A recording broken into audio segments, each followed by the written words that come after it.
The birds are back in Burlington, and our B News Eye on Nature segment has easy ways to enjoy our local avian. Burlington resident Michael Trudeau gave a bird feeder to his wife this past Christmas.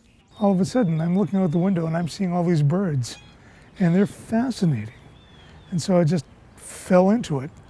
And being a photographer, my natural instinct was just to grab a camera, slap on a telephoto lens. So I just started snapping away and away and away. And before I knew it, I had shot a couple of thousand pictures, and some of them were really quite good. And the more I got into it, the more I got into it. Right down the road is another locale for amateur ornithologists, Wilburn's Horn Pond.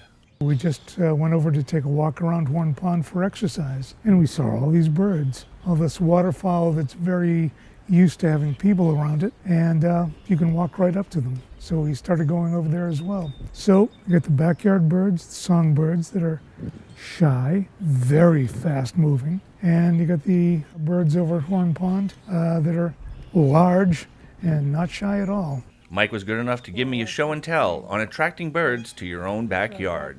So we got a wild bird seed, and that seemed to be good. Online, people talking about what's called oil black sunflower seed, and that birds really like it. We've got a bag of that, and birds really like it.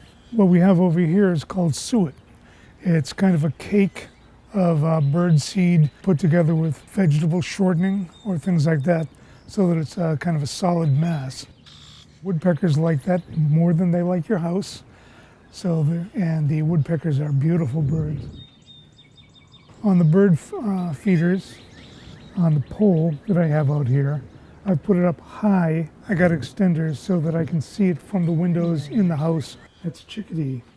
And halfway up, a couple of feet up off the ground, is what's called a squirrel baffle, because squirrels can actually climb a pole even that thin. They'll climb up, but they can get inside that baffle and they can't get around it. And the bird feeders themselves are spring-loaded, so that if a squirrel got up onto the perches, their weight will pull down the cage that covers over the feeding slots.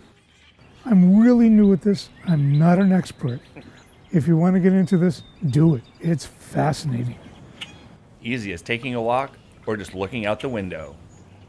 Burlington birding is a great way to keep an eye on nature. From the Trudeau residence and Horn Pond, I'm B News reporter Tad Stefanak.